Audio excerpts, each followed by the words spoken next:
Memasuki Shalom Berkah Dalam.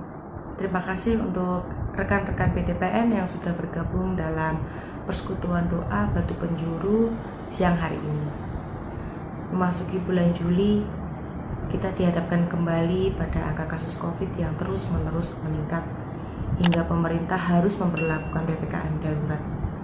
Bahkan sekarang, hampir setiap hari kita mendengar berita dari keluarga, saudara, kawan, dan masyarakat sekitar kita yang terpapar virus corona. Mereka harus isolasi mandiri atau bahkan sampai ada yang meninggal. Untuk itu, mari kita dalam persekutuan ini, kita bersama-sama berdoa untuk keselamatan dan kesehatan diri, keluarga, dan sesama. Biarkan tangan dan roh Tuhan bekerja, menyembuhkan dan memulihkan kondisi pandemi ini agar dapat segera kembali membaik seperti sedia kala. Kita percaya kuasa Tuhan sempurna atas kita. Maka mari kita memadahkan pujian, Tuhan ku percaya.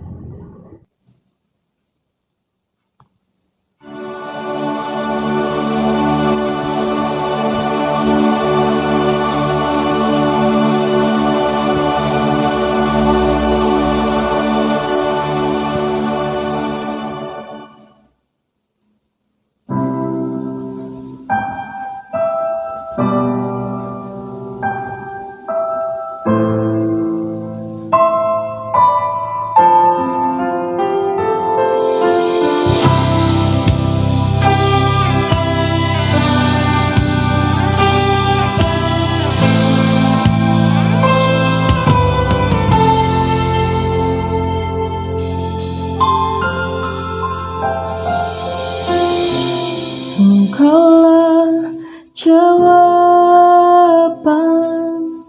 di setiap doaku saat ku menyembah, Roh-Mu bekerja.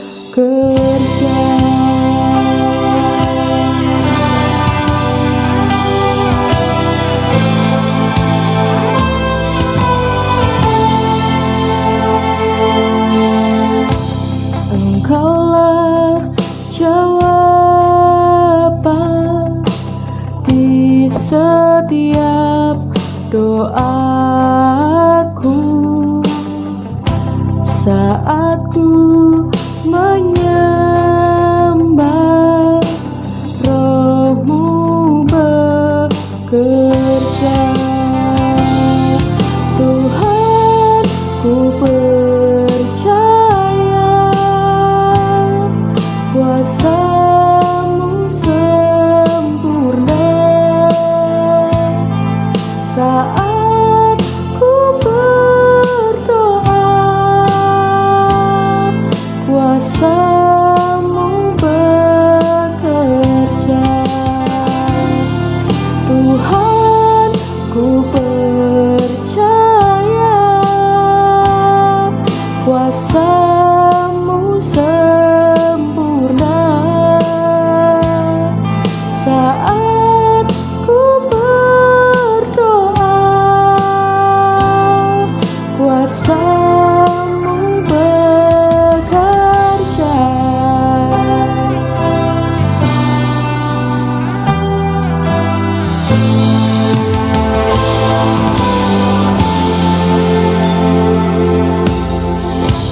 Engkaulah jawaban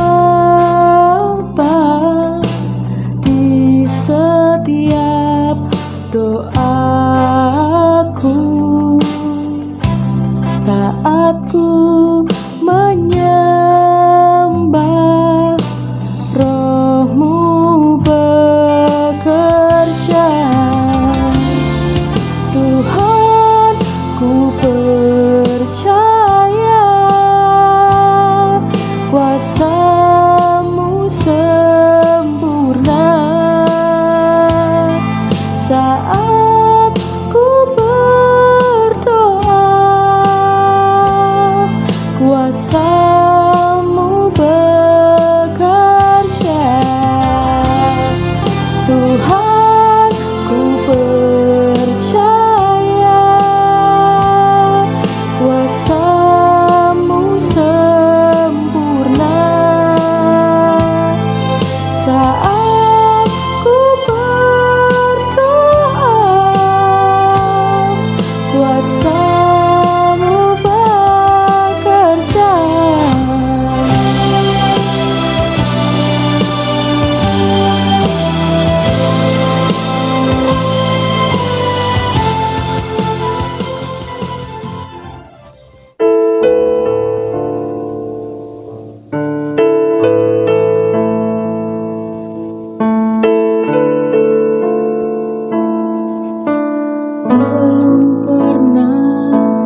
Shalom saudara, saya akan membagikan tentang always be grateful. Luar biasa, di hari-hari ini saudara dan saya layak untuk mengucap syukur. Mari kita membuka Alkitab kita yang terdapat dalam Yesaya 38 ayat 18 dan 19. Ayat ini berbunyi, sebab dunia orang mati tidak dapat mengucap syukur kepadamu, dan maut tidak dapat memuji-muji engkau. Orang-orang yang turun ke liang kubur tidak menanti-nanti akan kesetiaanmu. Ayat 19 berkata, tetapi hanyalah orang yang hidup, dialah yang mengucap syukur kepadamu. Seperti aku pada hari ini, seorang bapa memberitahukan kesetiaanmu kepada anak-anaknya. Dari Yesaya 38 ayat 18 dan 19 ini, sebab dunia orang mati tidak dapat mengucap syukur. Nah, ada kata hidup di situ. Kata hidup di Yesaya 38 ayat 19 adalah kata hai muncul di situ. Dalam bahasa Ibraninya artinya begini, orang yang bernafas, itu yang pertama. Yang kedua adalah orang yang kuat. Jadi artinya selama Anda dan saya itu sebenarnya mampu untuk bersyukur karena Anda telah diberikan kekuatan oleh Tuhan untuk bersyukur. Karena bersyukur terjadi dalam dua keadaan. Yang pertama, bersyukur saat telah menerima. Yang kedua, bersyukur saat belum menerima. Jadi kata hai ini muncul, kata hai ini adalah orang yang bernafas. Jadi bagi orang yang masih bernafas, orang yang hidup layak mengucap syukur. Dan orang yang kuat, saudara dan saya kuat bukan berbicara masalah fisik saja, tapi kuat di dalam kekuatan Tuhan.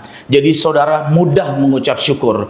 Nah, saat saudara bersyukur, saudara telah menerima, saudara bisa bersyukur juga. Tetapi waktu saudara belum menerima juga, saudara layak bersyukur. Ini dia, di dalam Yesaya 38 ayat 19 ini luar biasa. Hanya orang yang hidup dapat mengucap syukur.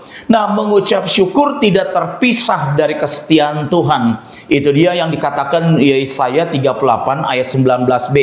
Seorang bapa memberitahukan kesetiaanmu kepada anak-anaknya. Bahwa saya beritahu bahwa saudara bahwa Tuhan yang kita sembah sebagai Bapa, yaitu Yesus namanya, sangat setia kepada saudara dan saya. Karena setia dalam bahasa Ibrani adalah muncul kata emet di situ, artinya stabil. Nah, Tuhan bergerak bukan berdasarkan mood, tetapi berdasarkan rancangannya. Jadi artinya Tuhan mau tolong saudara, Tuhan mau memberikan mujizat kepada saudara bukan karena mut-mutan, karena Tuhan kita berdasarkan rancangannya. Bahwa Tuhan kita sampai hari ini adalah Tuhan yang setia. Yang kedua adalah Tuhan kita adalah Tuhan yang pasti. Kristus adalah ya bagi semua janji Allah. Maka tidak sia-sialah kita percaya kepada Yesus. Hari-hari ini saya beritahu buat Bapak Ibu Saudara sekalian bahwa saudara dan saya harus setia kepada Tuhan dan harus mempunyai kepastian bahwa ikut Tuhan tidak pernah gagal, bahwa di dalam Yesus selalu ada janji-janjinya. Nah, mari kita membukanya di dalam Alkitab, Bilangan 23 ayat 19. Saya akan membagikan dan membaca dengan bahasa terjemahan sehari-hari. Ayat ini berkata, Allah bukan seorang manusia yang suka berdusta. Ia tidak akan berganti pikiran seperti kebiasaan manusia. Pernahkah ia berjanji tanpa menempatinya? Nah, saya beritahu bahwa saudara, yang ketiga adalah Tuhan kita adalah Tuhan yang dapat dipercaya. Bahwa Allah bukan seorang manusia yang suka berdosa. Mungkin saja saudara dan saya suka berdusta, tapi Tuhan kita yang Tuhan kita sembah, Yesus, tidak pernah berdusta dan dia tidak pernah berganti pikirannya. Kalau dia mau tolong saudara, dia pasti tolong saudara. Waktu saudara berdoa, dia akan buka jalan, itu dia. Waktu saudara meminta, dia buka semuanya. Nah, pernahkah ia berjanji tanpa menempatinya? Tuhan yang kita sembah, Yesus namanya, adalah Tuhan yang selalu menepati janjinya. Sekalipun saudara dalam keadaan lemah tubuh atau di dalam perekonomian lemah, tapi Tuhan kita adalah Tuhan yang berjanji bahwa dia membuka jalan buat saudara. Allah tidak mampu untuk berdusta dan Allah tidak langgar janji. Pahamilah ini, maka Anda tak akan kecewa dan saudara tidak akan meragukan Tuhan.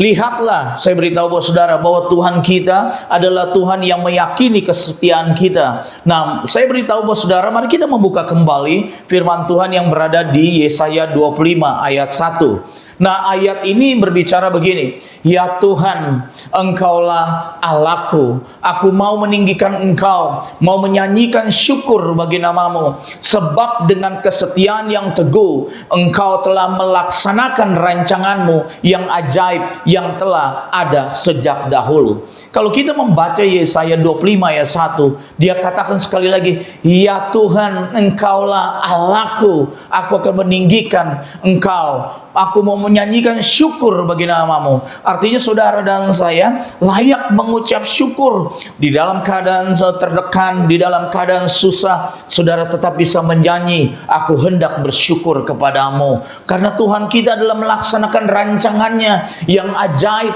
yang telah ada sejak dahulu.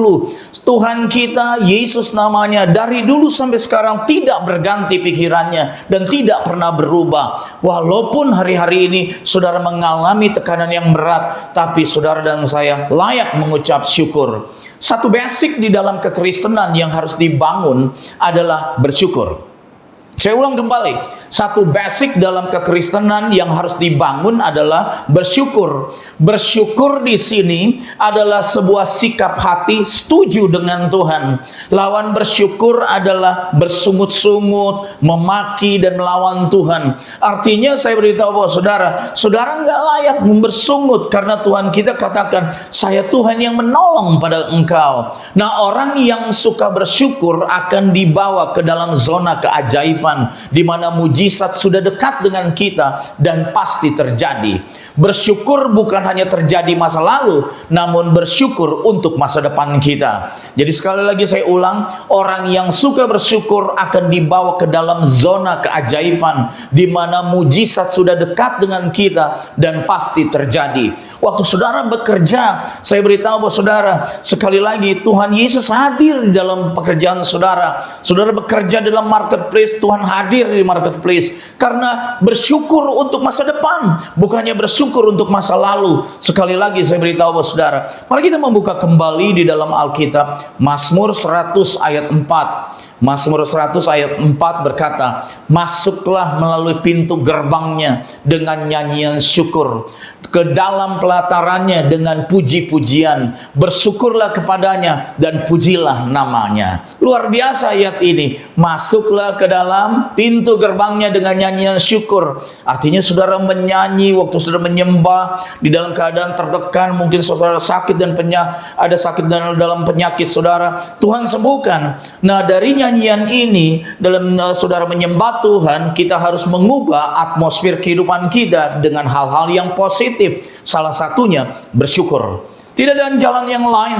Di masa-masa pandemi ini, saudara dan saya layak untuk bersyukur. Saya beritahu bahwa saudara, kita harus mengubah atmosfer kehidupan kita dengan hal-hal yang positif. Salah satunya dengan mengucap syukur. Nah, Yohanes 11, di mana Lazarus mati dan dibangkitkan. Problem dalam kehidupan kita yang paling ekstrim adalah kematian. Saya ulang kembali, masalah dalam kehidupan kita yang paling ekstrim adalah kematian. Namun apabila kita bersyukur hal yang paling ekstrim dalam hidup kita, maka hal yang lain pun kita bisa mengucap syukur. Di dalam Yohanes 11 ini luar biasa. Nah, pelajaran mengenai bersyukur yang pertama, saya ajak saudara pelan-pelan pelajaran mengenai bersyukur yang pertama. Saudara dan saya harus setuju dengan Tuhan.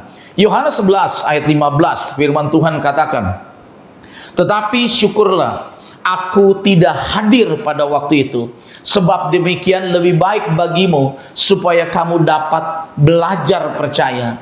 Marilah kita pergi sekarang kepadanya. Luar biasa. Pada saat itu Tuhan tidak hadir, itu dia, untuk belajar kita percaya. Orang yang tidak bersyukur adalah orang yang sedang mengecilkan Tuhan dan lupa bahwa Tuhan kita adalah Tuhan yang berdaulat.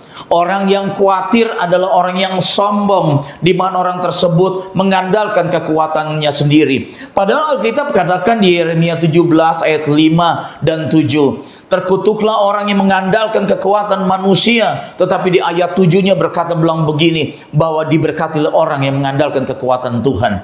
Nah, pelajaran mengenai bersyukur yang pertama adalah saudara dan saya setuju dengan Tuhan. Nah, sekali lagi. Nah, yang kedua adalah Tuhan kita adalah Tuhan berdaulat atas kehidupan kita. Yohanes 11 ayat 41. Maka mereka mengangkat batu itu, lalu Yesus menengadah ke atas dan berkata, Bapa, aku mengucap syukur kepadamu karena engkau telah mendengarkan aku. Nah, Tuhan kita adalah Tuhan yang berdaulat atas kehidupan saudara dan saya. Oleh sebab itu, saudara dan saya harus terus mengandalkan Tuhan atas seluruh kehidupan kita, karena Tuhan tidak pernah meninggalkan saudara dan saya. Nah, mari kita kembali membacanya di dalam Filipi 4 ayat 6. Filipi 4 ayat 6. Mari saudara membacanya Filipi 4 ayat 6. Ayat ini luar biasa. Janganlah hendaknya kamu khawatir tentang apapun juga, tetapi nyatakanlah dalam segala hal keinginanmu kepada Allah dalam doa dan permohonan dengan ucapan syukur. Nah, ayat ini mengatakan, Paulus katakan mengajarkan kita, waktu kita berdoa dengan permohonan dan dalam doa dengan ucapan syukur. Waktu saudara bisa dalam berdoa, saudara minta belas kasihan Tuhan turun, dan saudara bisa mengucap syukur, itu luar biasa. Karena begini Bapak Ibu, ucapan syukur adalah kunci kehidupan. Ucapan syukur adalah kunci kehidupan. Apapun yang kita nyatakan dalam doa harus disertai dalam ucapan syukur. Itu yang pertama. Jadi saya beritahu bahwa saudara, saya ulang kembali, ucapan syukur adalah kunci kehidupan. Apapun yang kita nyatakan dalam doa harus disertai dalam ucapan syukur. Sekali lagi, saudara masih ingat waktu Yesus memberi makan 5.000 orang, dikarenakan ada anak kecil yang memberikan 5 roti jelai dan 2 ikan. Artinya Tuhan memakai apa yang ada pada kita. Meskipun dengan sangat terbatas, namun bagi Tuhan tidak ada yang mustahil. Di masa-masa pandemi ini, saya beritahu saudara, waktu saudara berharap kepada Tuhan, waktu saudara mengandalkan Tuhan, saya percaya bagi Tuhan tidak mustahil. Tuhan melakukan hal ini dengan mengucap syukur. Sekali lagi, Yohanes 6 ayat 11, firman Tuhan katakan begini, lalu Yesus mengambil roti itu, mengucap syukur dan membagi-bagikannya kepada mereka yang duduk di situ. Demikian juga dibuatnya dengan ikan-ikan itu sebanyak yang mereka kehendaki. Luar biasa, itu dia. Pelajaran yang kita tarik di sini adalah pelajaran yang kita bisa ambil dari peristiwa ini adalah kita harus tetap mengandalkan Tuhan. Meskipun mengalami keadaan ekonomi yang sulit, mana pada waktu itu terjadi kelaparan, itu dia, saya percaya saudara dan saya layak mengucap syukur. Nah, 1 Tesalonika 5 ayat 18. Mari kita membuka Alkitab kita. 1 Tesalonika 5 ayat 18. Ayat ini berbunyi begini, mengucap syukurlah dalam segala hal, sebab itulah yang dikehendaki Allah di dalam Kristus Yesus bagi kamu. Luar biasa ayat ini Bapak Ibu. Mengucap syukurlah dalam segala hal, sebab itulah yang dikehendaki Allah di dalam Kristus Yesus bagi kamu. Maksud dari ayat ini adalah ini dia, mengucap syukur bukan untuk sesuatu barang yang hilang, tapi mengucap syukur dalam keadaan sesuatu yang tidak enak sekalipun. Karena begini Bapak Ibu, sekali lagi, mengucap syukur penting karena ini merupakan level kekristenan yang dewasa. Ciri kekristenan yang kekanak-kanakan adalah doanya yang terus menuntut dan menuntut kepada Tuhan. Ciri Kristen yang dewasa adalah dirinya tahu Tuhan sudah sediakan apa yang menjadi kebutuhannya dengan mengucap syukur. Saya ulang kembali, itu dia, bahwa ciri Kristen yang dewasa adalah dirinya tahu bahwa Tuhan sudah sediakan apa yang menjadi kebutuhannya dengan ucapan syukur. Jadi saudara dan saya lain mengucap syukur, karena mengucap syukur bukan untuk sesuatu barang yang hilang, tapi mengucap syukur dalam keadaan sesuatu yang tidak enak sekalipun. Terbiasa kita mengucap syukur walau dalam keadaan enak. Di dalam keadaan tidak enak pun kita harus belajar bahwa Tuhan kita adalah Tuhan yang baik, Tuhan yang luar biasa. Dia tetap memberikan mujizat, Dia memberikan jalan dan memberikan berkat buat saudara, memberikan kelimpahan buat saudara. Justru saya beritahu saudara, lawan bersyukur adalah bersungut-sungut. Lawan bersyukur adalah ngomel-ngomel. Kadang-kadang kita ngomel, bersungut. Karena begini Bapak Ibu sekali lagi, persungutan adalah dosa kudeta. Itu dia. Persungutan adalah dosa kudeta. Kenapa orang suka ngomel? Karena apa yang diharapkan tidak pernah terjadi. Mau mengendalikan semuanya. Saudara dan saya seharusnya begini. Saudara dan saya harusnya begini. Tuhan atur saudara dan saya. Saudara dan saya atur uang. Jadi bukan saya dan saudara atur Tuhan. Tuhan atur uang. Tidak. Tuhan atur saudara dan saya, dan kita yang ngatur uang. Nah itu justru itu, kita jangan balik, itu dia. Kita harus sadari Bapak Ibu sekali lagi bahwa level daripada ucapan syukur, di mana ucapan syukur adalah ciri orang Kristen yang dewasa. Meskipun belum menerima janji Allah, namun dirinya tahu bahwa Tuhan pasti menepatinya. Nah, saya beritahu kepada saudara sekali lagi, padang gurun diizinkan bagi kita untuk membuktikan level kita, apakah kita masih level ngomel atau level mengucap syukur.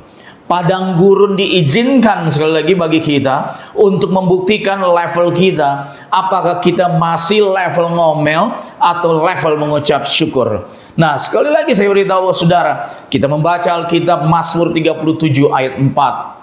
Firman Tuhan katakan, dan bergembiralah karena Tuhan, maka Ia akan memberikan kepadamu apa yang diinginkan hatimu. Luar biasa ayat ini. Bergembiralah karena Tuhan, maka Ia akan memberikan kepadamu apa yang diinginkan kamu.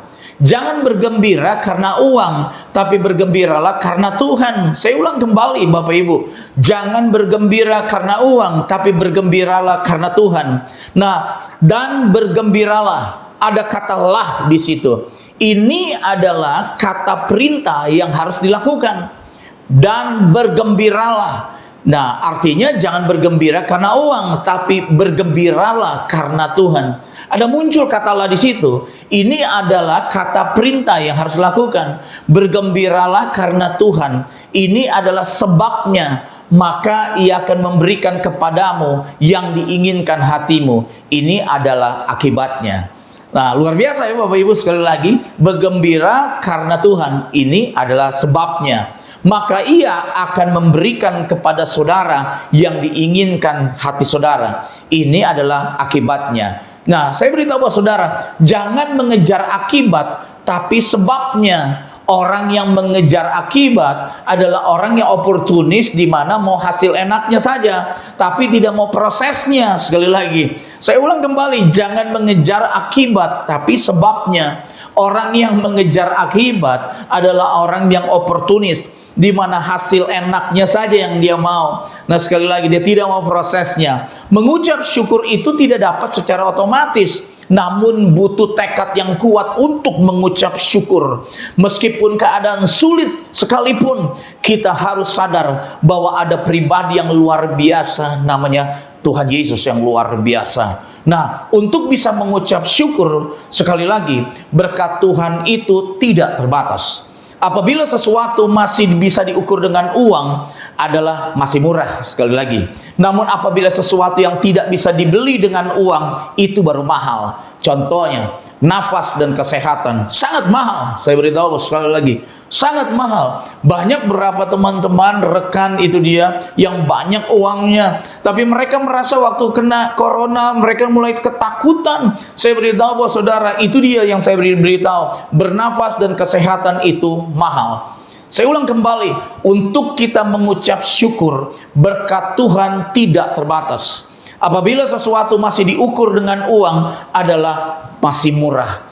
Namun apabila sesuatu yang tidak bisa dibeli dengan uang, itu baru mahal. Contohnya bernafas dan kesehatan. Nah, sekali lagi, contoh, jika kita belum punya mobil, untung masih punya motor. Nah, jika kita tidak punya motor, untung masih bisa jalan. Nah, saya beritahu sekali lagi buat saudara, hidup ini murah, yang mahal adalah gaya hidupnya.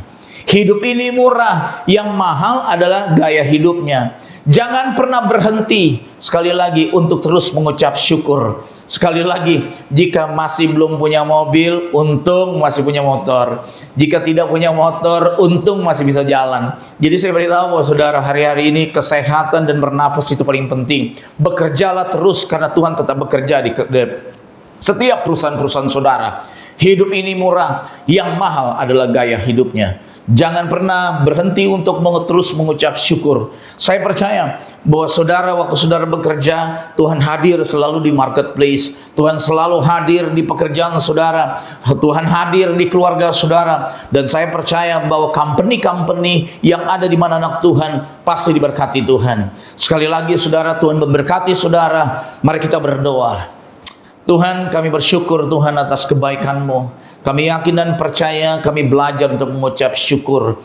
Tuhan Yesus, sekali lagi, bila mana ada teman-teman kami yang sakit, kami berdoa Tuhan sembuhkan. Bila mana ada teman-teman kami yang tidak punya pengharapan, Tuhan buka jalan supaya mereka punya pengharapan yang baru. Kami percaya perusahaan kami masih berdiri karena ada anak-anak Tuhan yang di dalam. Dalam nama Yesus, bahwa Tuhan kami adalah Tuhan yang dahsyat. Tuhan kami adalah Tuhan yang memberi mujizat yang luar biasa. Karena bagi Tuhan tiada yang mustahil. Di dalam nama Yesus kami berdoa dan mengucap syukur. Amin. Tuhan berkati saudara. Terima kasih Bapak Pendeta Riki untuk firman Tuhan yang sudah dibagikan. Kami percaya apa yang sudah kami dengar akan berakar kuat dalam hati kami dan akan bertumbuh kemudian berbuah manis bagi kehidupan kami. Tuhan Yesus berkati Bapak Pendeta Riki dan sekeluarga dalam pelayanannya, dalam setiap aspek kehidupannya, dan juga terproteksi, terlindungi dengan sempurna pada kesehatannya. Dan teman-teman persekutuan doa sekalian, untuk Next PD akan dilangsungkan pada 22 Juli 2021. Dan bagi yang mau berikan persembahan, silahkan lihat di nomor rekening di bawah ini, atau bisa juga dengan hashtag PDBTPN atas nama Pudentiana. Mari berikan yang terbaik bagi pekerjaan Tuhan.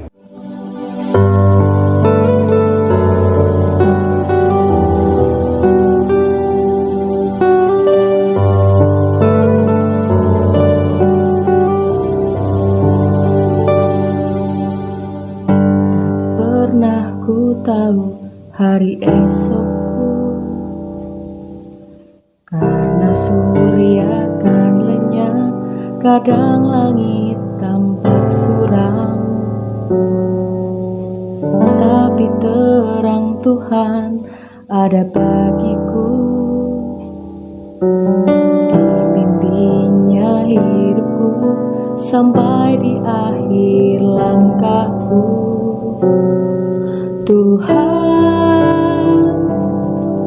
Tuhan pegang tanganku selalu.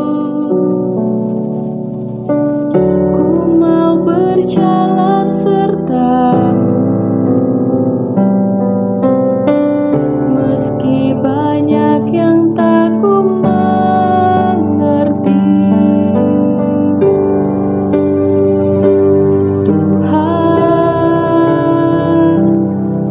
Tuhan pegang tanganku selalu. Ku mau berjalan sertamu sampai di akhir langkahku.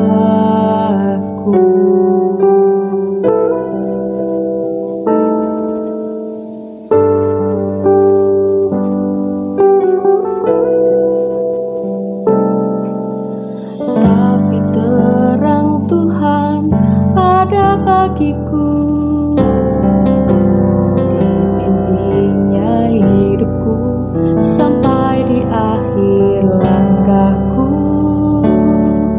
Tuhan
Tuhan pegang tanganku selalu.